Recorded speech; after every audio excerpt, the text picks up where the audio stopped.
Bonjour à tous, on est là pour les corrections des deux exercices, donc l'exercice sur les données discrètes et l'exercice sur les données continues que je vous avais demandé de réaliser. Alors, commençons tout de suite. Donc voici l'énoncé, les énoncés des deux exercices. Donc 20 personnes ont leur nombre de frères et sœurs, analyser ces données, et enfin 20 personnes ont donné leur taille en centimètres, ces données sont placées dans des classes. Voilà, analyser ces données.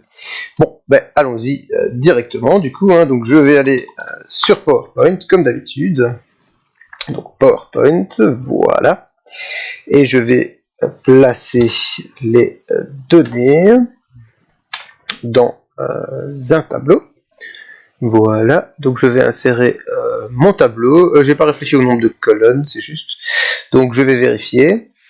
Voilà, déjà une première chose que vous deviez remarquer dans ce tableau, c'est qu'il n'y avait pas le nombre 4. Un petit peu comme dans l'exercice en exemple que je vous avais montré, où il n'y avait pas le nombre 3, mais ici il n'y avait pas le nombre 4. Ce qui veut dire que vous n'êtes pas obligé de le mettre dans votre tableau. C'est pas grave s'il n'y a pas de 4, puisque de toute façon la valeur c'est 0, et donc elle ne va rien changer. Par contre, il ne faudra pas l'oublier, d'en tenir compte quand on créera les graphiques ou ce genre de choses.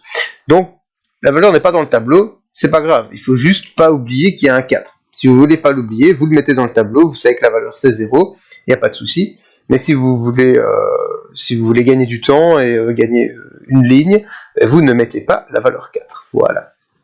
Donc, 0, 1, 2, 3, 5, 6, 7, 4, 2, 1. Ok. Donc, voilà. Je vais insérer mon tableau, qui va donc avoir les XI, les NI, les FI, les grands TNI, les grands FI, les NIXI et les NIXI carrés. Voilà, je pense que je n'aurais pas oublié de valeurs. Donc on a les XI, voilà, tac, tac, tac, tac. Hop, les NI, comme ceci. Voilà, les FI, voilà. Ok, les grands TNI, les grands FI, voilà. Les NIXI,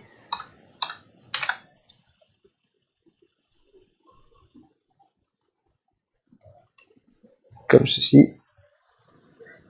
Et enfin les NIXI carré. Voilà. Et là, évidemment, attention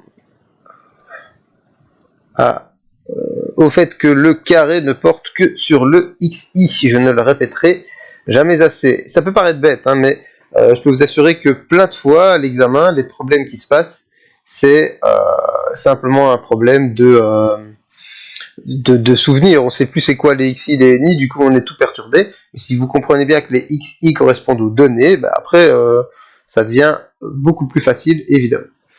Donc on va rajouter évidemment des colonnes. Donc on a 0, 1, 2, 3. Je vais mettre le 4, pardon. Je vais mettre le 4 parce que comme ça, ce sera beaucoup plus facile. Donc 0, 1, 2, 3, 4, 5. Voilà, comme ceci.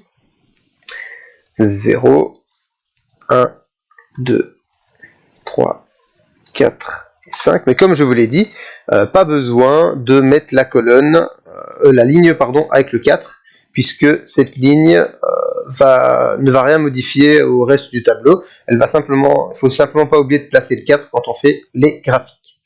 Et donc les données, c'était 6, 7, 4, 2, 1. Voilà. 6, 7, 4, 2 et 1. Et ici, donc on a 0. Voilà. Et à partir de là, on peut tout simplement remplir notre tableau, qui est la première étape donc de l'exercice, le tableau de données, où je vais commencer par les FI. Donc les FI, il faut simplement prendre les effectifs et on divise par le nombre total de données. Donc le nombre total de données, je le rappelle, il est de 20. Voilà. on a un nombre de n égale 20, ce qui veut dire que je vais simplement devoir diviser chacun de ces nombres par 20. Et franchement, c'est uniquement une question de... voilà, c'est vraiment une question de méthode au niveau des exercices statistiques ici qu'on voit au début.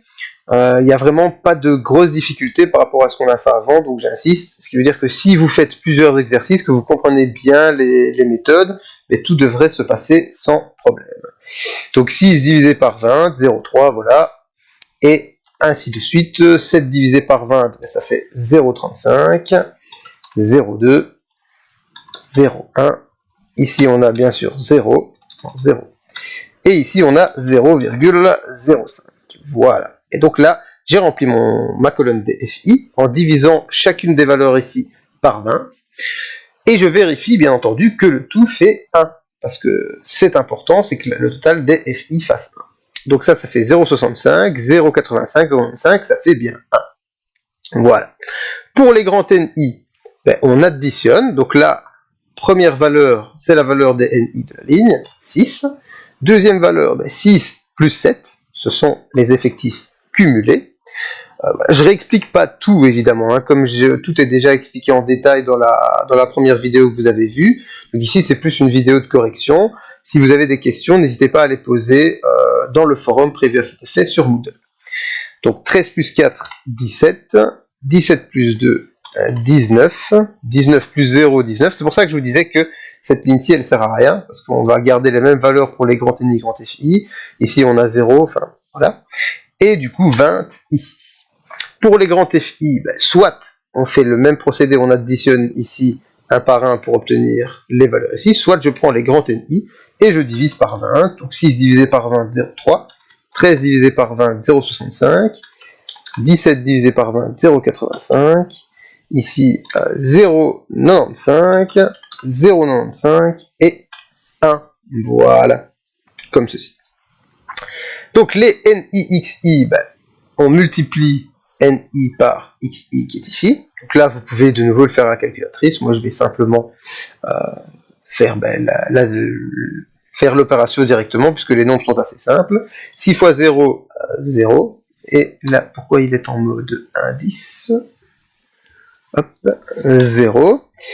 7 fois 1, 7. 2 fois 4, 8. Ah oui, d'accord. Voilà, comme ça. 3 fois 2, 6. 0 fois 4, 0. Et 1 fois 5, 5. Ce qui nous donne ceci. Et ici, NI xi carré, il suffit de tout multiplier par les xi. Donc 0, 7, 8 fois 2, 16, 4 fois 2 au carré si vous préférez, 2 fois 3 au carré, 18, ici forcément ça reste 0, et enfin fois 5, donc 25, voilà. On détermine la somme de ces deux valeurs-là, voilà. Ici on voit que la somme fait 7 et 8, 15 et 11, 26. Voilà. Et ici, la somme de l'autre, donc on a 16 et 18, 34, et 7, 41, et 25, 66. Voilà, je pense ne pas avoir fait d'erreur, je vais vérifier. 25 et 18, 43, et 16, 59, et 7, 66. Ok. Donc on a ici 26 et 66, la somme des NXI et la somme des NXI carré qui, comme vous le savez, vont nous servir pour déterminer la moyenne et la variance, et donc forcément l'écart type, etc. Et on a fini notre tableau. Je rappelle aussi que ces deux colonnes-là, vous n'êtes pas obligé de les mettre dans le tableau. Ça veut dire que le tableau, quand je cote le tableau à l'examen, c'est uniquement les 5 premières colonnes qui sont ici. Ces deux colonnes-là, elles sont cotées non pas dans le tableau, mais dans les déterminations de moyenne et de variance. Mais vous n'êtes pas obligé de les faire, vous pouvez simplement le faire manuellement plus tard. Vous n'êtes pas obligé de faire ces deux colonnes. Simplement, je les conseille pour que, toujours la même chose, pour que vous ayez une méthode à appliquer qui soit toujours la même. Bien, et voilà pour le tableau. Alors, les graphiques maintenant. Donc les graphiques, voilà, nouvelle diapositive où je vais mettre mes graphiques. Donc premier graphique, graphique de représentation des données, où je vais chercher un graphique forcément, un graphique ici en histogramme, même si, je rappelle, j'insiste sur le terme, celui qu'on utilise pour les données discrètes, c'est un graphique en bâtonnet. Voilà. Graphique en bâtonnet, et pas prendre l'histogramme qui est collé ici. Donc les bâtonnets, pourquoi les bâtonnets? Parce que justement, on a des données qui sont écartées. On voit qu'il y a une différence entre les données. Je peux diminuer l'épaisseur, évidemment, de mes différents histogrammes. Donc voilà, mettre en forme. Et donc là, je peux évidemment, si j'ai envie, voilà, le supprimer, bordure, etc. Voilà, largeur par exemple. Bref, peu importe, l'important c'est que vous compreniez bien le principe, c'est qu'on doit avoir ici des bâtonnets, donc on doit avoir une séparation entre les données, contrairement aux données continues. Donc, mes données, je vais les rentrer, les valeurs ici c'est celles qui sont là, donc là il n'y a pas de problème, et là par contre, on a absolument besoin du 4. Voilà, comme ceci. Et maintenant, du coup, vous pouvez voir mon graphique. Et on a absolument besoin du 4. Pourquoi? Parce qu'il faut marquer le coup avec le 0. Vous allez me dire, bah, c'est pas grave, c'est pareil que pour le reste. On n'a pas besoin de mettre le 4 et on met juste le 5. Mais graphiquement, c'est important d'avoir une continuité et d'avoir une échelle qui est respectée dans les axes. C'est-à-dire qu'ici, on a 0, 1, 2, 3, 4, 5. Mais on n'a pas 0, 1, 2, 3, 5.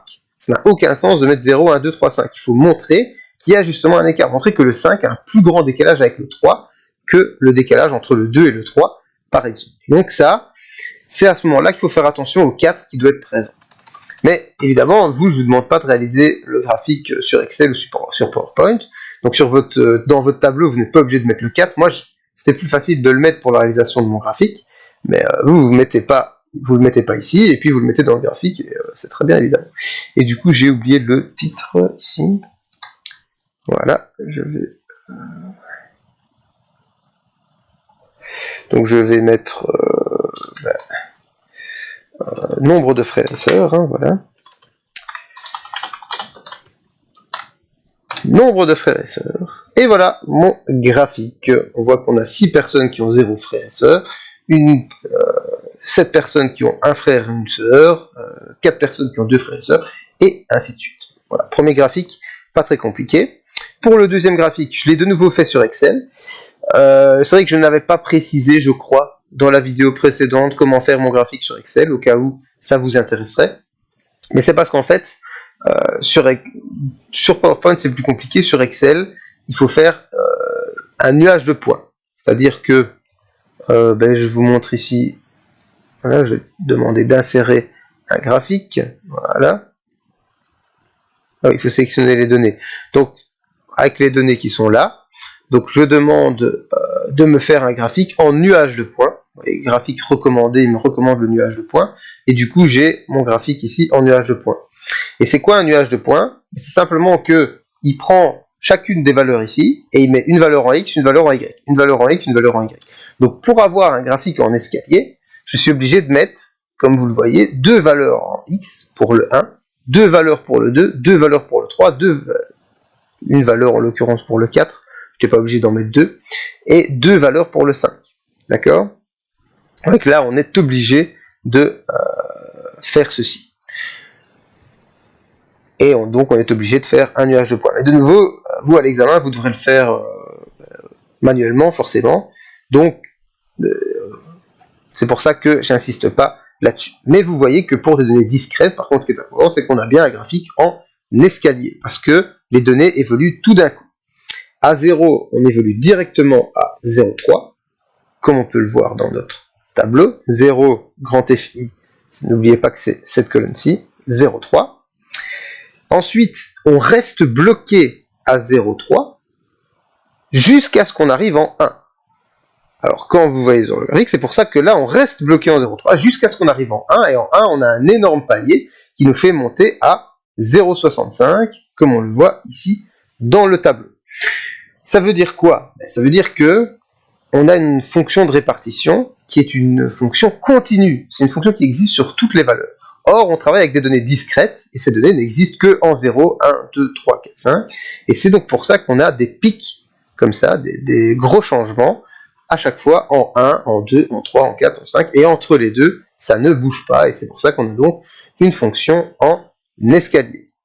Et ici, par contre, c'est vrai que normalement, ça continue. Donc là, je peux mettre par exemple 7, 1, voilà, et je vais demander ici de modifier le graphique, voilà, sélectionner des données, je vais sélectionner les données qui sont là, et voilà, et comme ça on voit qu'il va continuer, parce que normalement ça continue jusque l'infini, et en 0 ça va avant, jusque moins l'infini également. Voilà, donc c'est à dire que je pourrais même en fait encore rajouter des données, par exemple en moins 1, moins 1, ben on est à 0, en moins 2 on est à 0, et ainsi de suite. Et donc dans mon graphique, si je sélectionne les données, ça me donne ceci. Ah oui, forcément il va revenir, donc il faut que je les mette en haut. Pas très intelligent ce que j'ai fait là, donc je vais prendre ceci, je vais faire ça, voilà, et maintenant du coup ben, je peux sélectionner les données qui sont ici, sélectionner les données qui sont là, et voilà, et on voit qu'on continue. Ah oui, j'ai oublié de mettre 0, 0, bon, j'oublie encore quelque chose, c'est fini. Pour que mon graphique soit bien, il faut également un 0, 0. Voilà, et là maintenant, on a enfin le graphique de manière idéale, comme ceci. Voilà, ça c'est le graphique idéal comme vous devez le représenter, sachant que ça continue jusque moins à l'infini, et ça continue jusque plus l'infini. La fonction de répartition est une fonction qui existe, de moins l'infini à plus l'infini. Voilà. Bien, donc on a notre fonction de répartition. Maintenant, il ne nous reste plus qu'à déterminer les paramètres statistiques.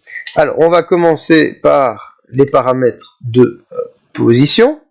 Donc là, voilà, je vais mettre les paramètres de position, comme ceci. Voilà. Donc mes paramètres de position, on commence toujours par le plus simple, le mode, donc la donnée qui revient le plus souvent, et là on regarde simplement les NI, la colonne ici, on regarde la plus grande valeur, c'est 7, ce qui veut dire que le mode c'est 1, n'oubliez pas ça, je vois souvent l'erreur aussi, on me dit que le mode c'est 7, non, 1 est la valeur qui revient le plus souvent, parce qu'elle revient 7 fois, voilà, donc le mode ici c'est 1. Voilà. Ensuite, après le mode, eh bien, on peut calculer la moyenne. La moyenne, c'est très simple, c'est la somme des NIXI sur N. Ce qui veut dire que là, j'ai calculé la somme des NIXI qui vaut 26, et je divise ça par N, donc c'est 26 sur 20, tout simplement. Donc la moyenne qui est égale à 26 sur 20, c'est-à-dire 1,3. Et on a une moyenne de 1,3. N'oubliez pas de vérifier si c'est réaliste. Et comme on a quand même quelques données en 0, on a beaucoup de données en 1, on a donc 13 données en 0 et 1, donc c'est logique que la moyenne soit proche de 1. Voilà, et elle est juste un petit peu supérieure à 1 à cause des valeurs ici qui sont supérieures, donc ça semble tout à fait plausible. Ensuite, après ma moyenne, je vais essayer de déterminer la médiane, évidemment, et les quartiles. Donc la médiane, comme je vous l'expliquais, je viens dans les grands FI, et je prends la première valeur directement supérieure à 0,5. Je vois que ici j'ai 0,3, c'est inférieur, 0,65 c'est supérieur, donc la médiane c'est 1. Voilà. Le seul problème qu'on peut rencontrer, c'est si on tombe sur 0,5 exactement, là c'est la valeur qu'il y a entre les deux. Si on avait eu 0,5 ici, la médiane aurait été de 0,5, donc entre 0 et 1. Bien, donc 0,65, 1, la médiane c'est donc 1. Voilà. Et maintenant les quartiles, donc xq1 égale, donc le premier quartile c'est 0,25, donc on cherche la première valeur supérieure à 0,25, mais 0,3 c'est supérieur à 0,25, donc le premier quartile c'est 0. Voilà. Et le troisième quartile, donc le deuxième quartile c'est la médiane, c'est 1. Le troisième quartile c'est la première valeur directement supérieure à 0,75, et on voit que c'est 0,85 qui est supérieur à 0,75, donc le troisième quartile c'est 2. Et voilà. Comme ceci. On a donc notre médiane, notre premier quartile, notre deuxième quartile, et on a trouvé tous nos paramètres de position. N'oubliez pas que vous pouvez également trouver ces 3 paramètres à l'aide du graphique. Si votre graphique est correct, comme on peut le voir ici, on cherche la valeur à 0,5, on voit que la valeur à 0,5, on touche le graphique ici, c'est 1. La valeur à 0,25, on voit que c'est ici, 0,25, et donc on voit que c'est 0, et 0,75, c'est quelque part ici, et on voit que ça correspond à 2. Donc, à l'aide de votre graphique, s'il est bien fait, vous pouvez également trouver les paramètres de position que sont la médiane et les quartiles. Il ne nous reste plus que les paramètres de dispersion. Donc, voilà, hop. Ouais, ok. Voilà, il ne me reste plus qu'à trouver avec vous les paramètres de dispersion. Donc, on commence par le plus simple, hein, l'étendue. L'étendue, c'est très facile, c'est l'étendue des données. Donc, les données, elles vont entre 0 et 5. Voilà, donc l'étendue, 5 moins 0 égale 5. Oui, pas trop compliqué. Ensuite, on a l'intervalle interquartile. Donc l'intervalle interquartile, c'est... Voilà. L'intervalle interquartile, c'est l'intervalle entre les deux quartiles. Or, on les a calculés juste avant. Donc c'est 2 moins 0, c'est-à-dire 2. Voilà. Ensuite, on a la variance. Et la variance, on a déjà calculé la somme des nixi carré qui est ici, qui vaut 66. Donc, je ne me trompe pas dans ma formule, c'est-à-dire que je fais 66 sur grand N, sur le 20, 1 sur N, somme des nixi carré, moins la moyenne au carré. Et vous voyez que la moyenne n'est pas sur 20. D'accord? Donc il ne faut pas se tromper à ce niveau-là. Vous faites la somme des nixi carré, vous divisez par 20, et puis vous enlevez la moyenne au carré. Donc moins la moyenne qu'on a calculée, qui est de 1,3. Moins 1,3 au carré. Ce qui va donner, ça je vais le faire à la calculatrice quand même, 66 sur 20, voilà, 3,3 moins 1,3 au carré, voilà, 1,61. Donc la variance vaut 1,61. Bon, comme je vous l'expliquais, la variance n'a pas énormément de sens physique directement, puisque c'est la moyenne des carrés des écarts par rapport à la moyenne.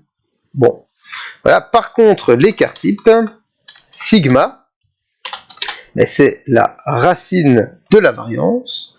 Donc, je peux ici insérer une équation, voilà, avec une racine. Donc, c'est la racine de la variance.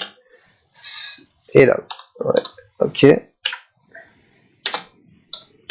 C'est-à-dire que c'est égal à la racine de 1,61. Et ça me donne, donc si je prends ici 61 et que j'en effectue la racine, là j'avoue que j'ai pas regardé c'était où la racine sur la calculatrice qui est ici.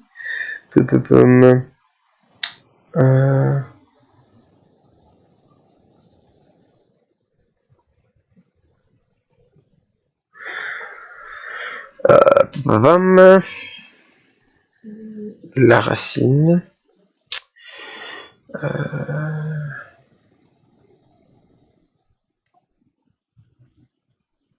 Ok. Bref. Bon, c'est pas grave.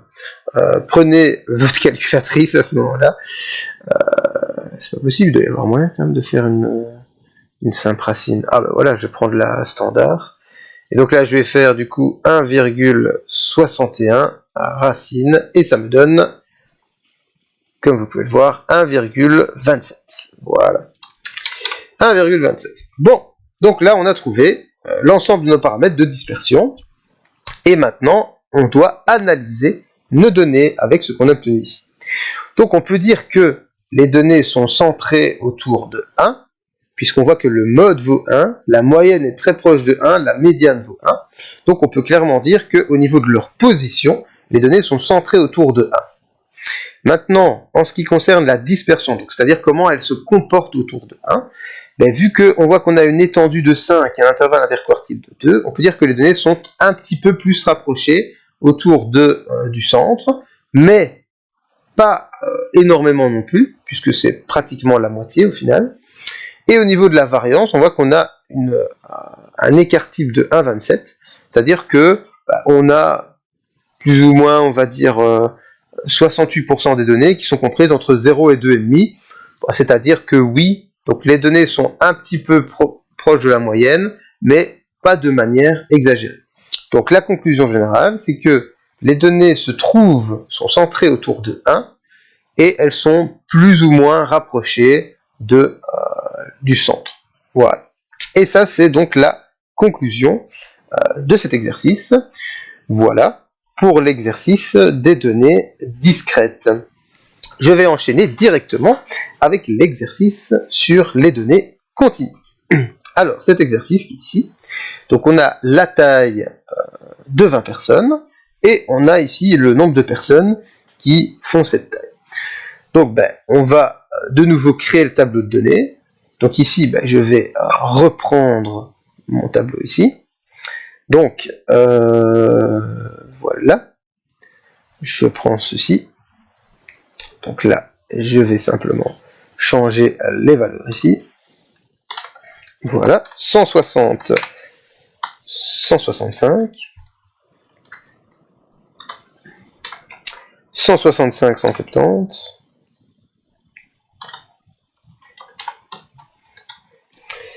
Hop. Puis 170, 175.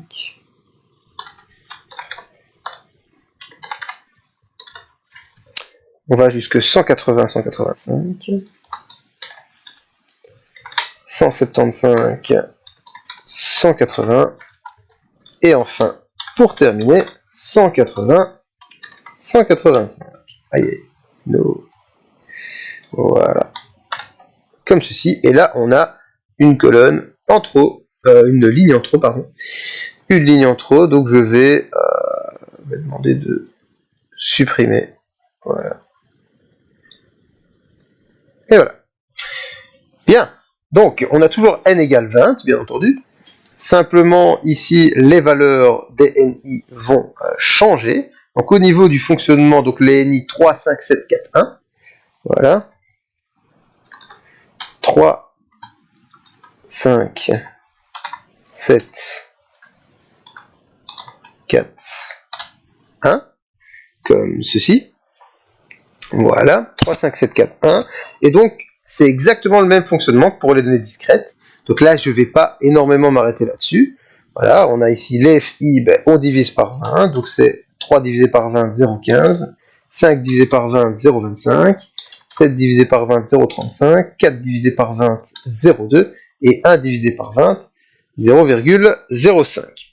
Les NI, la première valeur, c'est 3. Ensuite, 3 plus 5, 8. 8 plus 7, 15. 15 plus 4, 19. 19 plus 1, 20. Les grands FI, je prends les grands NI, je divise par 20. 0,15, 0,4, 0,75, 0,95 et 1. Les NIXI, là, je vais utiliser peut-être la calculatrice. Donc 3 fois 162,5. Ah, c'est vrai, j'oubliais de changer mon énoncé de tableau ici. Voilà. Ici, ce sont bien entendu les classes. Voilà. Comme ceci. Et on doit évidemment ajouter. Voilà.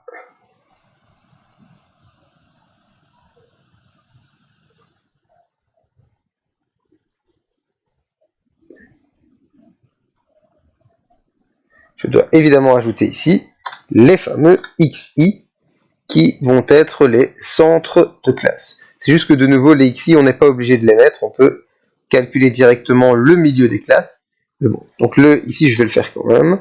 Donc 162,5, 167,5, 172,5, 177,5 et 182,5. Donc là, on a nos centres de classe. Et maintenant, je peux donc calculer 3 fois 62,5, ça fait 487,5.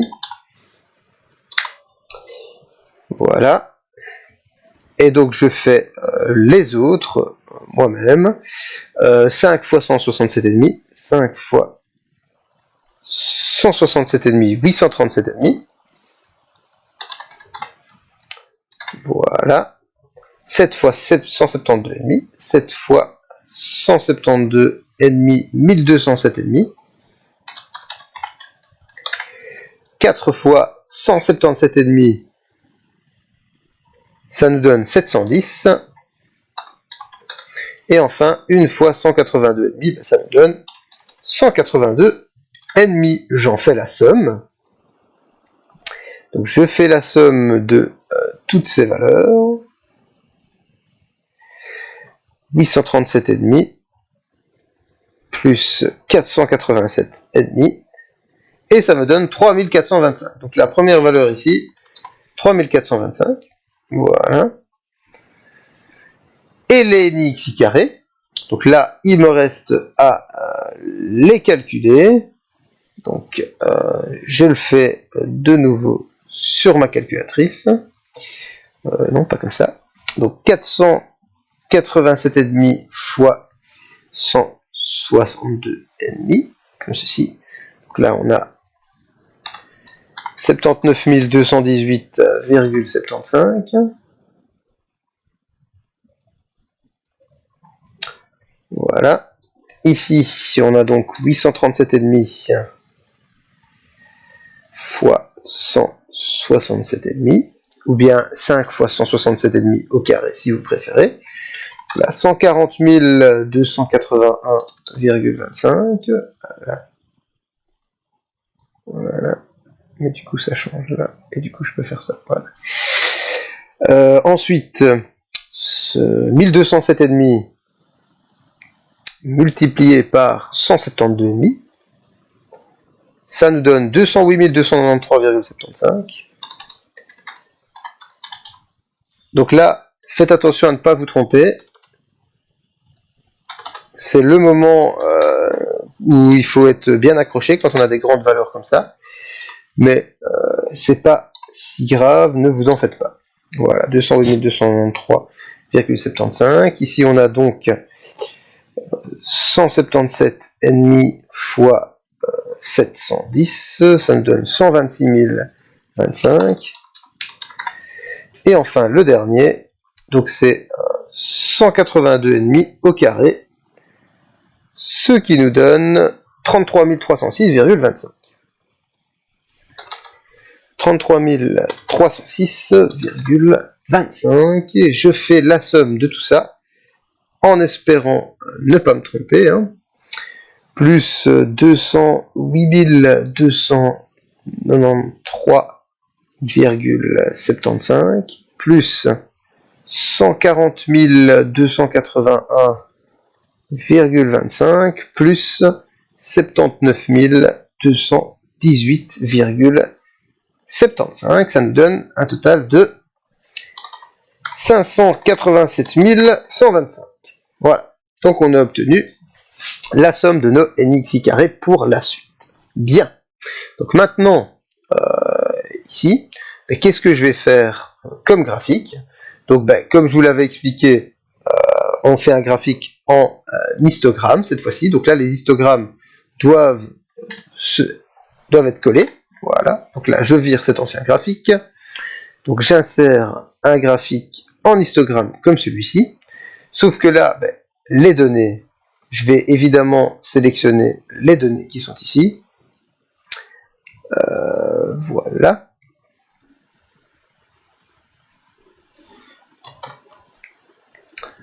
Hop.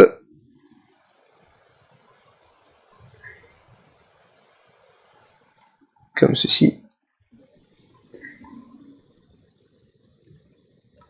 Donc là, comme je vous l'expliquais, on a toutes les données, donc c'est effectivement un peu compliqué. Donc, ce que je peux faire pour éviter d'avoir le problème, c'est bien sûr de faire une sorte de faux graphique. Et encore une fois, à l'examen, vous ne pouvez pas faire comme ça. Hein. À l'examen, vous êtes obligé de me faire un graphique correct.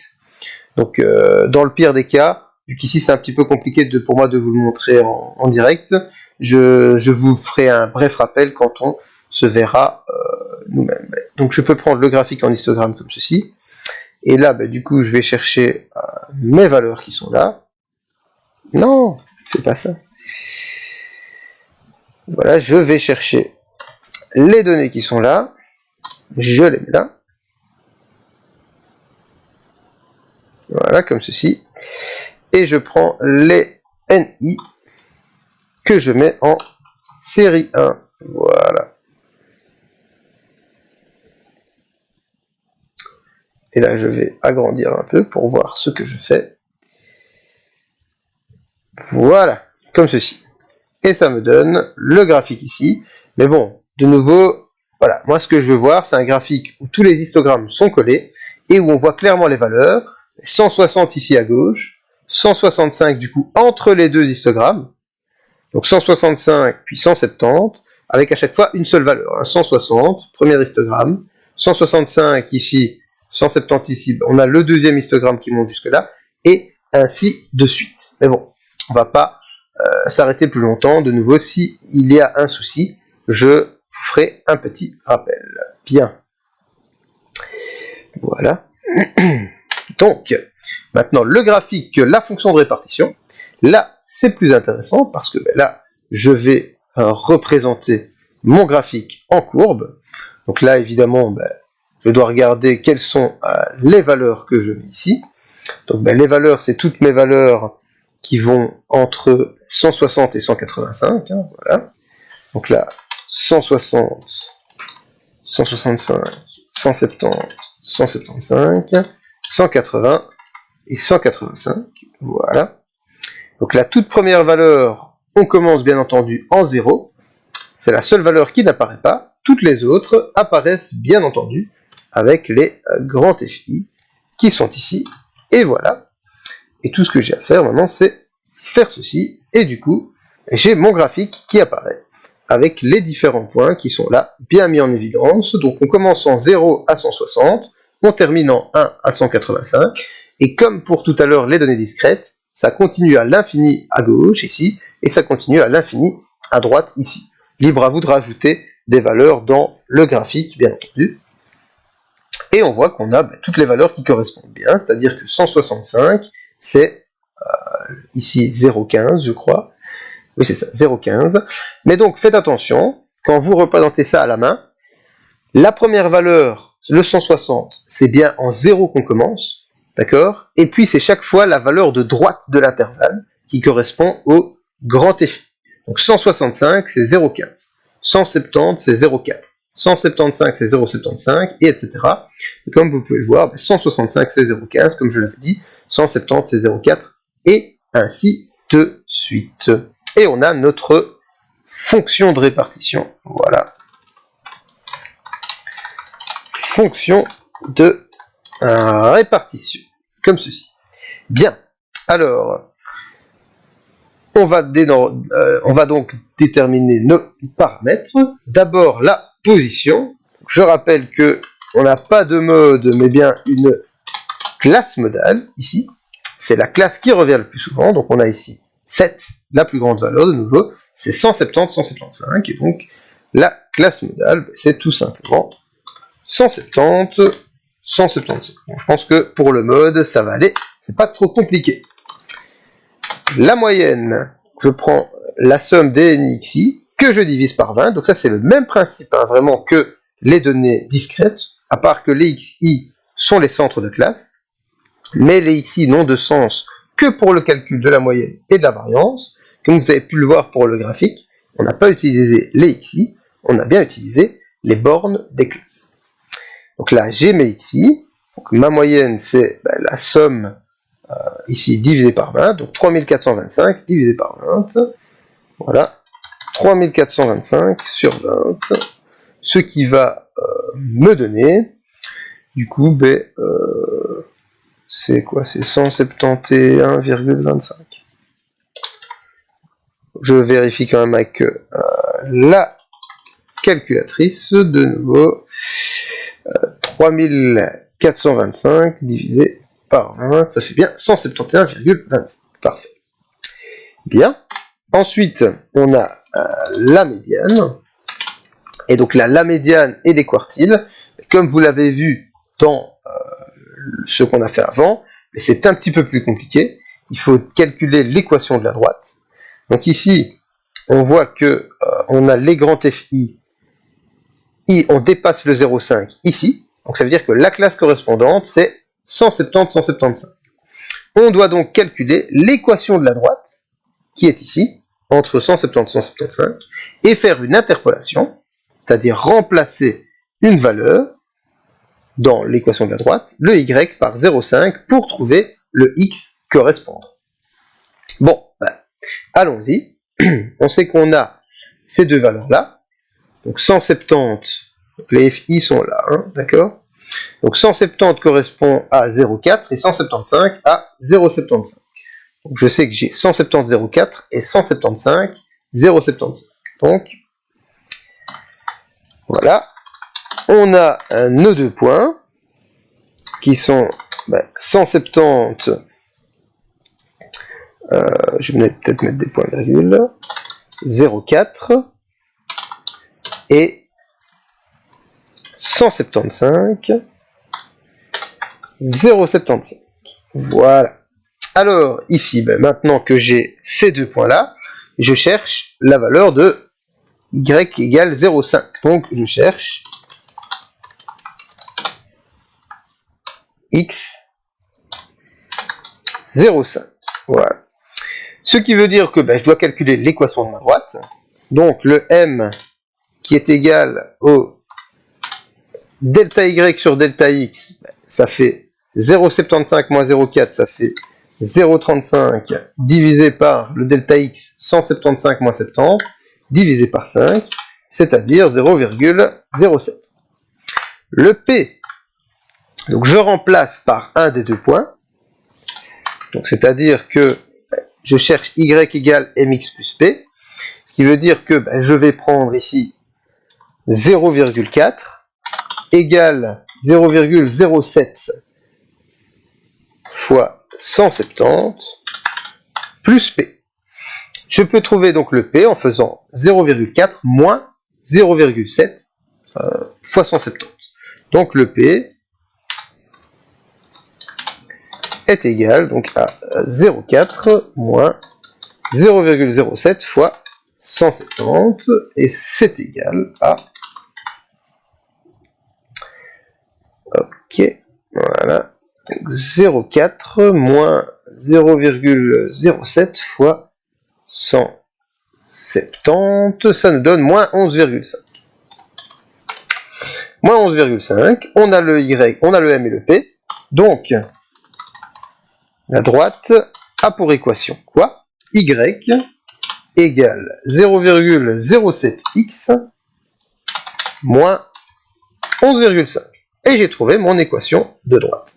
Je n'ai plus qu'à remplacer le y par 0,5. Et ça me donne, si je veux isoler le x, donc le x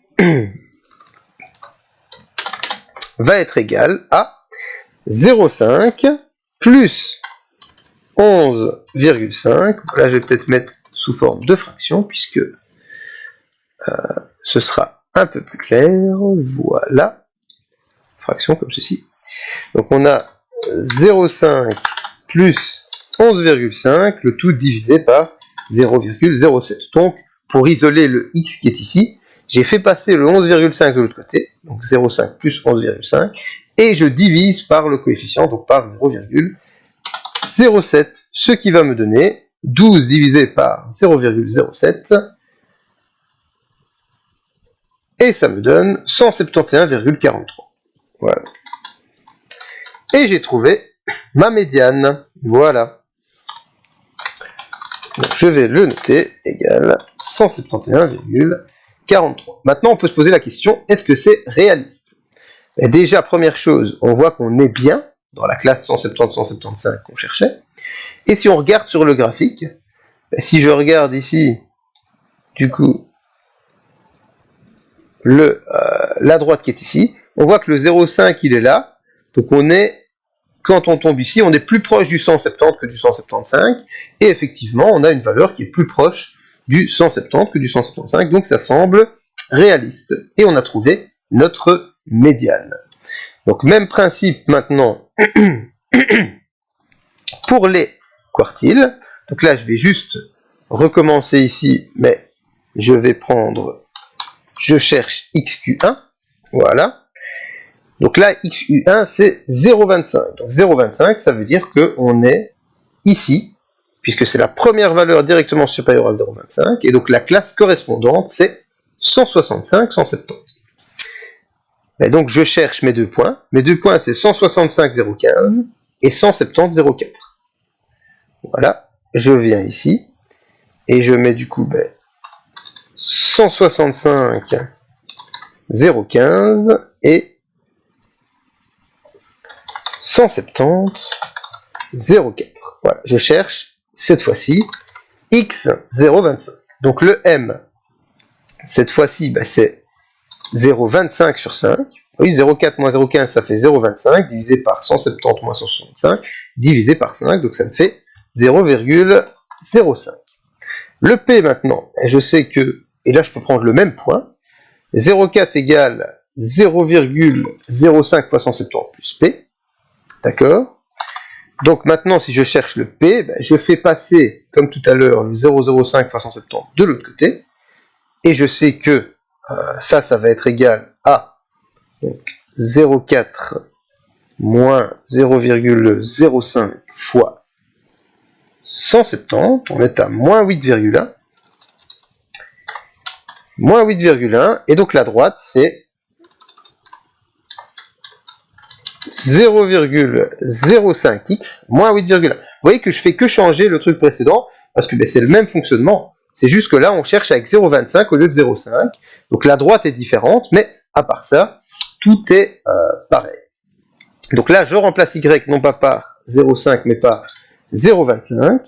Et donc là, si j'isole le x, ça va être 0,25 ici, plus 8,1, le tout divisé par 0,05.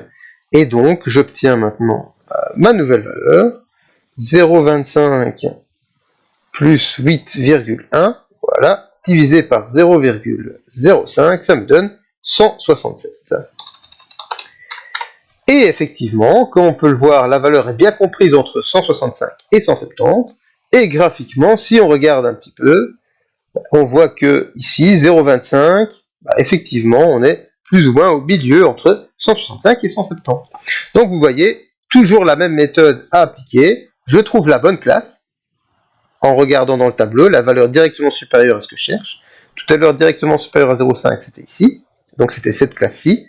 Ici, directement supérieur à 0,25, c'est le 0,4, donc c'est cette classe-ci. Voilà. Une fois que j'ai trouvé la classe, j'ai mes deux points. Donc là, par exemple, c'était 165,015 avec 170,004. Quand j'ai mes deux points, je trouve l'équation de la droite. Donc l'équation de la droite, le m, la pente, c'est delta y sur delta x. Donc comme on l'avait vu notamment, on l'avait revu dans nos rappels tout au début de l'année. Donc delta y sur delta x, on avait donc trouvé le m, qui est ici. Le p, m, y égale mx plus p. Donc je remplace par un des deux points. Ici, j'ai remplacé par ce point-ci. Je trouve le p, du coup. Donc le m, on l'a trouvé. Donc je trouve le p grâce à ma formule. J'obtiens donc l'équation de la droite, qui est ici. Et à partir de là, je peux remplacer le y par ce que je veux, le 0,25 ou le 0,5 dans le cas de la médiane. Et je trouve la valeur correspondante en x, c'est-à-dire 167, et évidemment ce n'est pas la médiane, mais bien le XQ1. Voilà. Pour le XQ3, maintenant, le XQ3, c'est très facile. Pourquoi c'est très facile? Parce que le hasard fait qu'on a 0,75 ici. Et donc pas besoin d'aller calculer la valeur qui correspond à 0,75, on l'a déjà. Puisqu'on sait que 175, donc la valeur de droite de l'intervalle, correspond au grand FI, donc 175 correspond à 0,75, ce qui veut dire que mon XQ3 c'est 175, tout simplement. Et si on regarde graphiquement, on le voit de nouveau. Donc on voit le 0,75 qui est ici, et là ce point-là, si vous voyez sur l'écran, on voit que c'est le point 175, valeur 0,75, donc c'est bien le point 175, 0,75. Et on a donc trouvé notre troisième quartile. Bon, souvent on doit le calculer, là c'est le hasard qui fait qu'on le trouve assez facilement. Bien, c'était la partie, je pense, la plus complexe. Maintenant, les dispersions, c'est plutôt facile. L'étendue, attention, l'étendue, erreur commune, on prend 182,5 moins 62,5, ça fait 20, et non, parce que l'étendue comprend toutes les données, donc même les classes. Donc 160 à 185, donc ici l'étendue, c'est 185 moins 160, c'est-à-dire 25. L'intervalle interquartile, on a calculé les quartiles, donc c'est 175 et 167, donc ça devient très facile. Ça fait 8. La variance maintenant, toujours la même chose, application de la formule, donc 587 125. 587 125 divisé par 20, moins la moyenne au carré. La moyenne, on l'a calculée, elle valait 171,25. Voilà. 171,25 au carré. Je regarde combien ça fait. Donc 587 125 divisé par 20, moins 171,25 au carré. Voilà. Et ça me donne 29,6875. Donc la variance vaut 29,6875. Ok. 68,75. Et donc l'écart type qui vaut la racine de la variance. Voilà.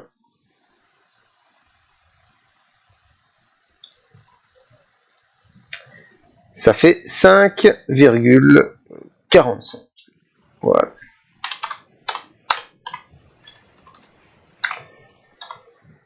« 5,45. 29,6875. Voilà. On obtient donc toutes nos valeurs ici. Donc petite précision, si vous n'avez après l'exercice pas obtenu exactement la même valeur que moi, à cause de certains arrondis, ce n'est pas grave. Faites juste attention à ce qui est très important à respecter, c'est ce que je vous ai expliqué sur le graphique. Le total DFI qui vaut 1, avoir un 1 ici à la fin. Sinon, à part ça, les arrondis, si vous avez fait des arrondis différents, vous obtenez des valeurs légèrement différentes, ce n'est évidemment pas grave. Donc maintenant, analyse des données. On voit que la moyenne est à 171,25, donc on a une moyenne de plus ou moins 171, et on voit qu'on a la médiane, la médiane qui vaut... Attendez, qu'est-ce que j'ai fait là ici? Oui, voilà, ici c'était 167 dans celui-là, voilà. On avait trouvé la médiane qui vaut 171,43, donc c'est très proche de la moyenne. Donc ça veut dire qu'on peut clairement dire que les données sont centrées en 171. Maintenant, quand on regarde au niveau de la dispersion, on voit qu'on a une étendue de 25, mais un intervalle interquartile de seulement 8, donc un tiers, alors que ça devrait être un demi. La différence, de nouveau, n'est pas encore trop grande. Donc les données sont plutôt rapprochées de la moyenne, mais pas excessivement. Et idem quand on voit l'écart type. Donc ça voudrait dire qu'on a la majorité des données comprises entre 165 et 175 à peu près. Et donc ça veut dire que au final les données sont plutôt rapprochées de la moyenne, mais de nouveau pas excessivement. Mais pour ces conclusions-là, vous devez utiliser ce que vous avez déterminé ici, mais vous pouvez évidemment vous baser sur les données.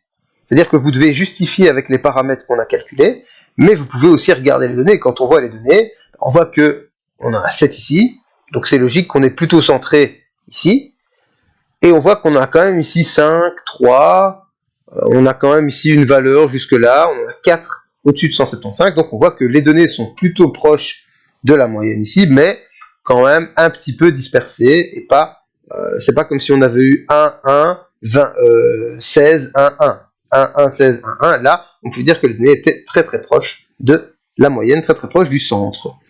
Et voilà, pour cet exercice, enfin pour ces deux exercices, donc j'espère que vous aurez compris tout ça. De nouveau, n'hésitez pas à poser des questions s'il y a le moindre souci sur le forum qui est prévu à cet effet.